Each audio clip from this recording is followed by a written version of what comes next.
আমি নরমালি এইভাবে ইন্ট্রো করি না, কিন্তু আমি এখন ঝুলছি একটা গুহার 100 ফুট নিচে, যেটা মাটির নিচে 5 কিলোমিটার জুড়ে বিস্তৃত আছে।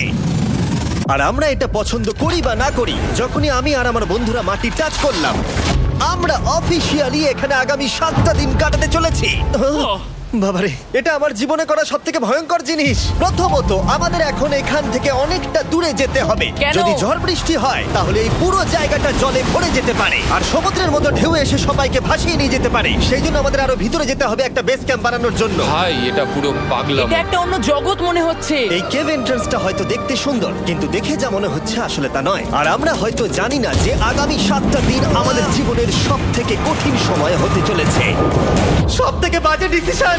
ঠিক আছে, আর কিছুক্ষণের মধ্যেই অন্ধকার হতে চলেছে। ক্যাম্প না করলে আমরা বিপদে পড়বো। আমরা কোথায় যাচ্ছি সেটা কি বলবে? আমাদের ক্যাম্প সেটআপের জন্য একটা ফ্ল্যাট গ্রাউন্ড খুঁজতেই হবে। কেভের ভেতরে ঢোকার পরে আমরা এমন একটা জায়গা খুঁজে পেলাম যেটা অনেকটা উঁচুতে থাকায় আমরা জল থেকে সুরক্ষিত থাকতে পারবো। তার মানে এটা ক্যাম্পের জন্য পারফেক্ট। পারফেক্টটা একটু বেশি হয়ে গেল। মোটামুটি বলা যেতে পারে। ঠিক আছে, ক্যাম্পের জন্য মোটামুটি। প্রথম দিনের বাকিটা আমরা কাটিয়ে দিলাম আমাদের জিনিসপত্র আনতে। প্রত্যেকটা ব্যাগের ওজন প্রায় 80 পাউন্ড। আর যেমনটা তোমরা ফুটেজে দেখছো, আমরা এটা করতে 4 ঘন্টা লাগিয়ে দিলাম। এখান থেকে যাওয়া খুব কঠিন। তারপরে আমরা সবাই বেস ক্যাম্পে ফিরে গেলাম। ঠিক আছে, আমরা এখানে লাইট লাগিয়ে দিলাম। আমাদের সব জিনিসপত্র হোম বেসে চলে এসেছে। একটু ক্যামেরাটা ওদিকে দেখাবে?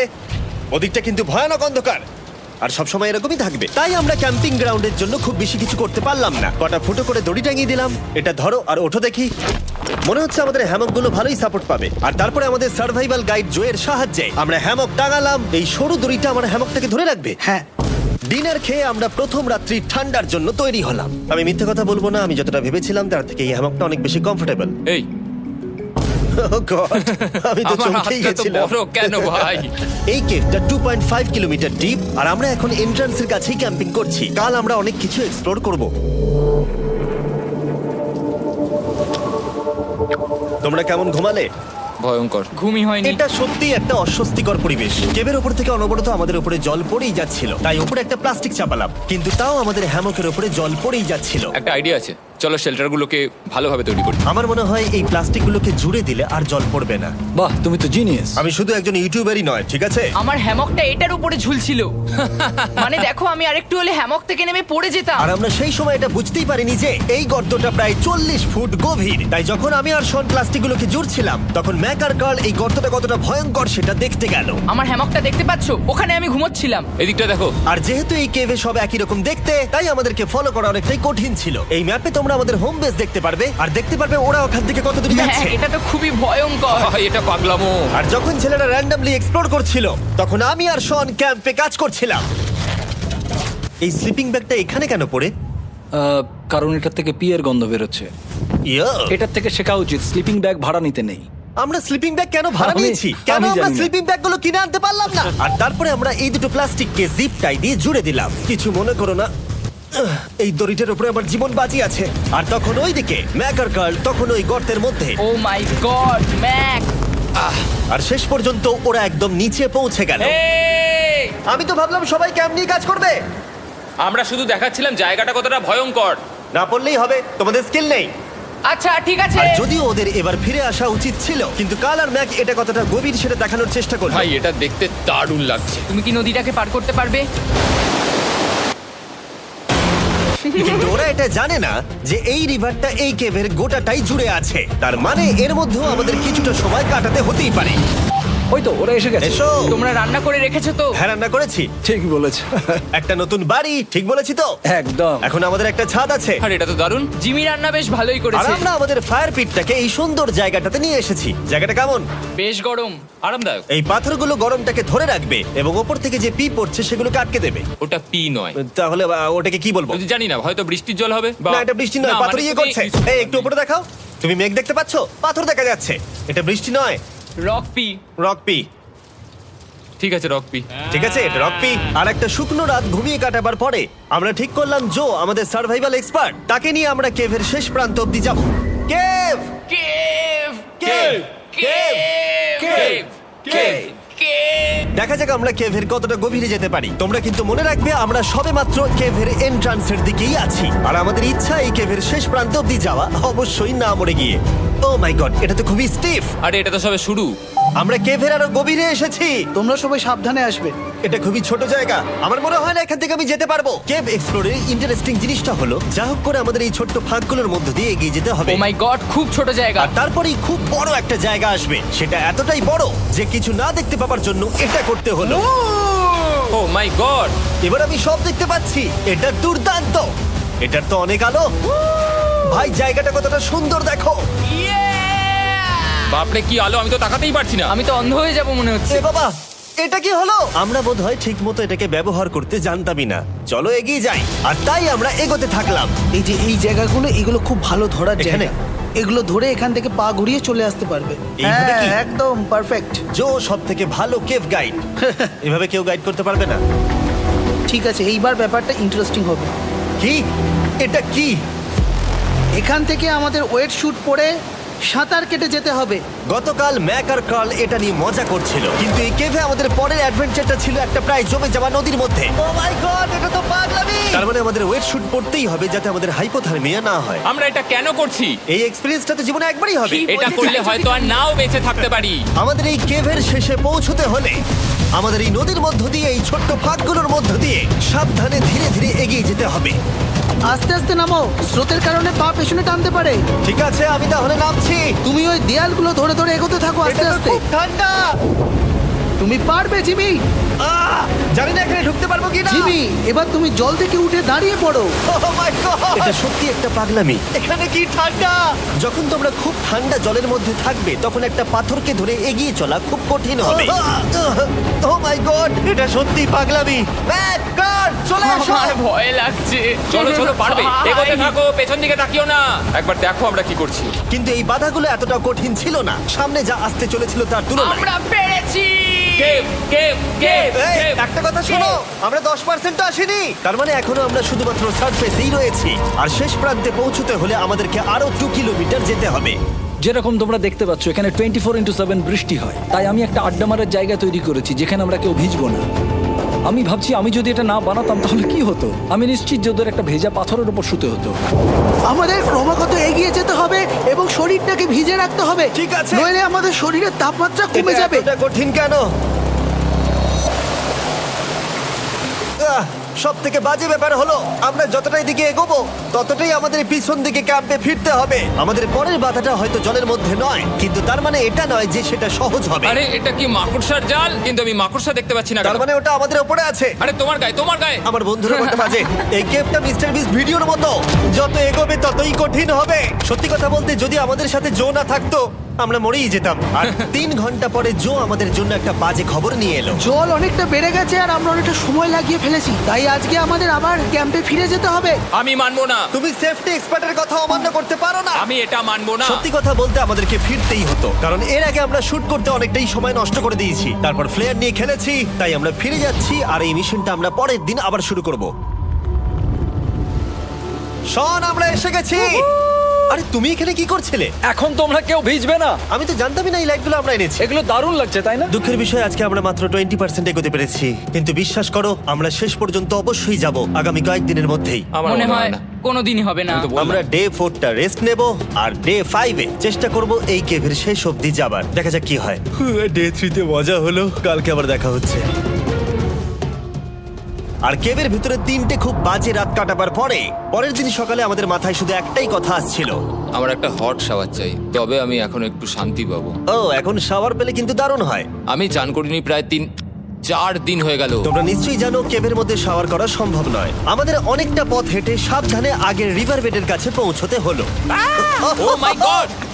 আমি আমার ব্রেনকে ফিল করতে পারছি। আমি এভাবে ব্রেনকে ফিল আমার করিনি। কপালটা জমে গেল পুরো। চলো ড্রোন দিয়ে মাথার চুলগুলো শুকিয়ে নি। এদিকে এসো ড্রোন। ও দাঁড়াও দাঁড়াও দাঁড়াও, এটা কিন্তু কাজ করছে। হ্যাঁ, দারুণ কাজ করছে। ড্রোন থাকতে হেয়ার ড্রায়ারের কি দরকার? আর চুল শুকানোর পর আমরা জোয়ের সাথে জার্নির প্ল্যান করতে বসলাম। এটা কি জো? এটাই কেভের ম্যাপ। আগেরবার আমাদের থামতে হয়েছিল কারণ জল খুব জোরে বইছিল। এখন বৃষ্টি কম হচ্ছে, তাই কালকে আমরা নিশ্চয়ই এই কেভের শেষে পৌঁছে যাব। এটা ভয়ঙ্কর হতে চলেছে। প্রথমে আমাদের কালকে যেখান দিয়ে গেলাম সেখান দিয়ে আগে যেতে হবে। জলের মধ্যে ঝাঁপ দিতে হবে এবং পাথর দেখে হাঁটতে হবে। এগুলো সবকটা আমরা যদি পার করতে পারি তাহলে আমরা গ্লো ওয়ার্ম চেম্বারে পৌঁছে যাব। কেমন দেখতে তুমি সেটা বলো না, আমি তোমাদেরকে সারপ্রাইজ দিতে চাই। তোমার মনে হয় আমরা পারবো? ওইসব বাদ দাও, আমরা ঠিক কালকে পৌঁছে যাবো। কালকের প্ল্যান আমরা চক আউট করে নিয়েছি। আমরা রেস্ট করছি আর ফেস্টিভ্যাল স্মোর্টস খাচ্ছি আমাদের এনার্জি রিগেন করতে। সবাইকে চিয়ার্স। Yippee! জো এই প্রথমবার ফেস্টিভ্যাল স্মোর্টস খাচ্ছে। জো সত্যি কথা বলবে। এটা দারুণ, তাহলে ভালো লাগলো? দারুণ লেগেছে। আমরা এই চকলেটটা আগে কেন বের করিনি? এটা এমনি চকলেটের থেকে 10 গুণ ভালো খেতে। সত্যি কথা বলতে তোমরা যদি ফেস্টিভ্যালের সাথে স্মোর্টস ট্রাই না করে থাকো তাহলে তোমরা মিস করছো। কালকে আমরা পুরো কেভটা এক্সপ্লোর করব, দেখা হচ্ছে। তাই আমরা ভালো করে ঘুমানোর চেষ্টা করলাম আর কালকের প্রিপারেশন নিলাম কেভের শেষে যাওয়ার জন্য। আমরা আমাদের জীবনের সবথেকে ডেঞ্জারাস জার্নি করতে চলেছি। ডে 3 এর অভিজ্ঞতা মাথায় রেখে আমরা কম শুট করেছি যাতে আমরা সামনের দিকে তাড়াতাড়ি এগোতে পারি। জলটা খুব ঠান্ডা হ্যাঁ, আগের দিনের মতোই খুব ভালো। এই তো আর যাতে আমরা সবাই বেঁচে ফিরতে পারি তাই জো ছাড়াও আরেকজন সার্ভাইভাল এক্সপার্টকে আমরা নিয়ে এসেছিলাম। এখানেই আমরা ডে 3 তে আটকে গেছিলাম। এখন আমরা কি করব? এবারে আমরা অনেক তাড়াতাড়ি এসেছি। আমাদের পিছনে ঘন অন্ধকার, কোথায় যাব? এই রাস্তাটা অনেক সরু এবং হ্যাঁ। স্রোত প্রচুর বেশি, তাই আমরা দেয়ালগুলো ধরে ধরে আস্তে আস্তে এগোবো। এই যে এইভাবে। ও হ্যাঁ, God! এই রকটায় জাম্প করো। কয়েকটা ভালো পাথর আছে যেগুলোকে তুমি ধরে এগোতে পারবে। আরে এখানটা তো অনেক অন্ধকার। আমি আর পা পাচ্ছি না, আমি এখন মাটিতে আর পাই পাচ্ছি না। যেহেতু আমরা মাটিতে পা পাচ্ছিলাম না, তার মানে যদি আমরা পাথর ছেড়ে দিই তাহলে এই জলের স্রোত আমাদেরকে ভাসিয়ে নিয়ে যেতে পারে। জো, আমরা কি করব? আমি এটা ধরে এসেছি, তুমি এটা ঠিক আছে, ধরো। আমি তো দেখতেও পাচ্ছি না কোথায় যাচ্ছি। জো, স্রোত আমাকে ভাসিয়ে নিয়ে চলে যাচ্ছে। আমি তুমি করবো কি করে? পারবে, পারবে।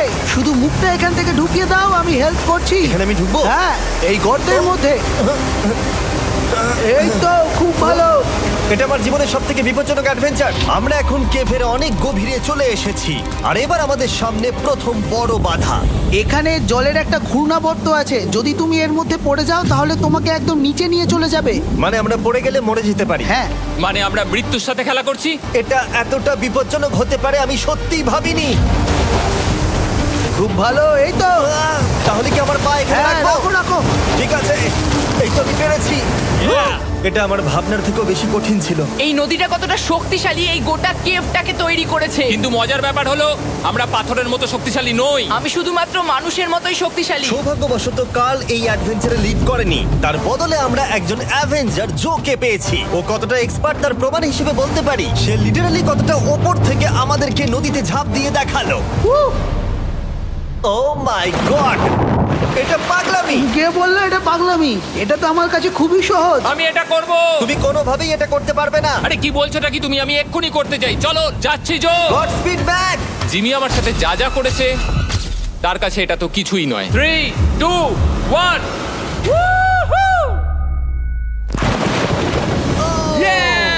তুমি করবে? না, আমরা না এগুলো শেষ পর্যন্ত যেতে পারবো না।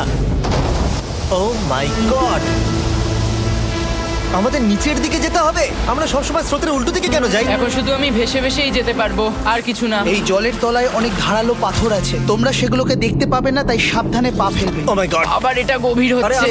আমার পা তো কিছুর উপরে রাখতে হবে। ছোট ছোট পাথরগুলোই একমাত্র বাধা ছিল না, মনে হচ্ছে আমাদের প্রতিটা পদক্ষেপে। ও ভাই, আমি কিচ্ছু দেখতে পাচ্ছি না। এটা খুব ভয়ঙ্কর। কেভটা আরো অন্ধকার হয়ে আসছিল এবং আরো সরু। আর তখন আমরা জানতাম না যে আমরা ফিনিশ লাইন অব্দি পৌঁছতে পারবো কিনা। আমি ক্লান্ত হয়ে পড়েছি। এই কেভে আরো কঠিন বাধা আসার আগে তোমাদেরকে আমি কিছু দেখাতে চাইবো। জো, তোমার ব্যাগটা দাও। Thank you. তুমি জানো এর মধ্যে কি আছে? না, জানি না কি আছে। Brand new mister beast lab swamp. সত্যি কথা বলছি, গত 5 ঘন্টা ধরে যেহেতু আমি অনেক পরিশ্রম করেছি, তাই কোনো মতেই এখন এটা আমি বলার মতো অবস্থায় নেই। তাই এটা শুট করার 1 মাস পরে আমি পুরো কেপ সেটটা তৈরি করলাম ফিউচার জিমি নেম ট্যাগ দিয়ে। তারপরে বললাম, হে, আমি ফিউচার জিমি, আর আমি এখন তোমাদেরকে বলবো brand new toy line of mister beast lab swamp সম্পর্কে। এটা একটা কালেক্টেবল টয় লাইন, আর এখানে 119টা ইউনিক ডিজাইন ক্যারেক্টারও আছে যা তোমরা কালেক্ট করতে পারো। আর সবথেকে দারুণ ব্যাপারটা হলো, কোন ক্যারেক্টারটা তুমি পেয়েছো সেটা জানতে হলে এই টিউবে ওয়াটার দিয়ে নাড়াতে হবে আর তোমার সোয়ামস তোমার সামনে চলে আসবে। আর আমি এটা ডেমনস্ট্রেট করতে এই বিশাল বড় টিউবটাকে বানিয়েছি। এই টিউবটাকে জল দিয়ে ভরে দাও। তোমাদের এত জলের দরকার নেই, এটা অনেক বড় বলে এত লাগছে। ঠিক আছে, এটা এখন জলে ভর্তি হয়ে গেছে। এবার এটাকে একটু নাড়াতে হবে। এটা কি আর নাড়াতে হ্যাঁ হবে? হ্যাঁ, অনেক নাড়ানো হয়ে গেছে। এবার জল ঢালো এখানে। জো ঢালছে। আর জল ঢালার পরে তোমরা দেখতে পাবে তোমরা কোন সোয়ামটা পেয়েছো। এটা সবথেকে রেয়ার হাইপোক্রোম, যেটা মাত্র 1000টা বানানো হয়েছে। জো, এটা তোমার। থ্যাংক ইউ সো এটা মাচ। চাই। আর এটা তোমার। কাল কি নেবে? আমার কাছে দুটোই ছিল। আর আমরা শুধু সোয়ামেই থেমে নেই, আমরা এই অ্যাকশন ফিগার প্যান্থার গুলো বানিয়েছি যেগুলো এই ব্রিফকেসে আছে, আর এই সোয়ার্মের মতো এই মিউটেটর। যখন তোমরা কিনবে দেখতে পাবে এর ভেতরে কি আছে। কোথায় কিনবো? ভালো হয়েছে জিজ্ঞাসা করলে। মিস্টার বিস্ট ল্যাব টয়েস এখন তোমরা পৃথিবীর সব জায়গায় পেয়ে যাবে। এগুলো সব বেরিয়ে গেছে, তোমরা গিয়ে কিনে নাও। আর কেবের মধ্যে অনেক সমস্যা পেরোনোর পরে আমরা ফাইনালি পৌঁছে গেলাম গ্লো ওয়ার্ম চেম্বারে। ভাই এবার খুব ভালো লাগছে। ঠিক আছে টিম, তোমাদের গ্লো ওয়ার্ম চেম্বারে স্বাগত। এ তো দারুণ। এটা দারুণ লাগছে। ভাই এটা পৃথিবী মনে হচ্ছে না এখানে একদমই। যে আলো তোমরা দেখতে পাচ্ছ সেগুলো আসলে ছোট্ট ছোট্ট বায়োলুমিনেসেন্ট গ্লো ওয়ার্ম তৈরি করেছে। এটা দেখতে অনেকটা মিল্কি ওয়ে গ্যালাক্সির মতো লাগছে। ওয়াও! আর এই মুহূর্তটা, এই ভিউ, সত্যি বলতে এই ট্রেকের সমস্ত ক্লান্তি যেন দূর করে দিল। এখানে অবধি পৌঁছানো যেন সত্যি একটা অ্যাচিভমেন্ট ছিল। কিন্তু এখন আমাদের যাত্রা শেষ হয়নি, কারণ আমাদের এখান থেকে এখন বেস ক্যাম্পে ফিরতে হবে। আজকে ডে 6 হতে চলেছে, এখন ওরা আসেনি আর আমি খুব ক্লান্ত। আমার মনে হয় না আমি ভালো করে ঘুমোতে পারবো, ওদের জন্য খুব চিন্তা হচ্ছে। এই ট্রিপটা অনেকটাই সহজ ছিল কারণ আমরা স্রোতের সাথে ভেসে ভেসে যাচ্ছিলাম। আর যেহেতু তোমরা এই ট্রিপটা দেখেছো তাই আমরা এটাকে স্কিপ করলাম। কিন্তু সত্যি বলতে এই জার্নিটাও অনেকটা বেশি সময় নিল, কারণ আমরা ক্যাম্পে পৌঁছানোর আগেই 6 নম্বর দিন চলে এলো। শন, সবাই ঠিক আছে তো? আমার খুব চিন্তা হচ্ছিল। Happy day 6। ডে 6 খুব ভালো। এনার্জি বাড়াতে আমরা আগুনের উত্তাপ নিলাম এবং ফাইনালি আমরা কিছু খেতে পেলাম। এটা খুবই অ্যাডভেঞ্চারাস ডে ছিল। কালকে দেখা হচ্ছে, মানে আজকেই হয়তো। এটা হয় ডে কোনোদিন 6 হবে না। নাকি আজকে, না আমি জানি না। এত বড় ট্রেক সম্পূর্ণ করার পরে শারীরিকভাবে চূড়ান্ত ক্লান্ত হওয়া সত্ত্বেও জানি না কেন কিন্তু আমি একদমই ঘুমাতে পারছিলাম না।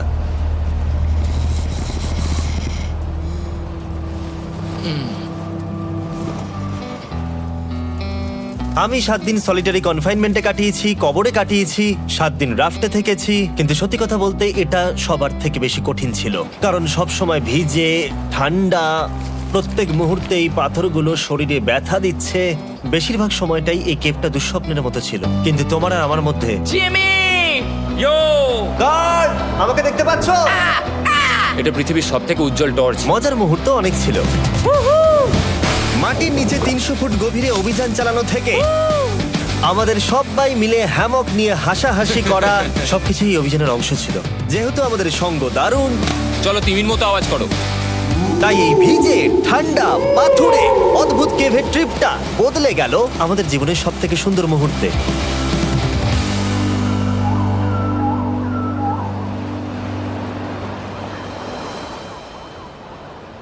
আমরা এখান থেকে যাব না যতক্ষণ না সবকিছু তোলা হচ্ছে। আর আমি সবকিছু বলেছি মানে সবকিছুই। চলো এবার বেরোনো যাক। আর যখন আমরা মাউথ কেভে আবার ফিরে এলাম, ভাই ওপরটা দেখতে দারুণ লাগছে। তখন জয়ের জন্য একটা সারপ্রাইজ ছিল। বেরোনোর আগে জো, আমরা তোমার কাছে কৃতজ্ঞ। তাই এই নাও 50,000 নিউজিল্যান্ড ডলার, 10,000 করে প্রত্যেক জনের প্রাণ বাঁচানোর জন্য। Oh my God, thank you so much Jimmy. Thank you Joel. Love you Joel! এবার আমাদের সব কাজ হয়ে গেছে, চলো বেরোনো যাক।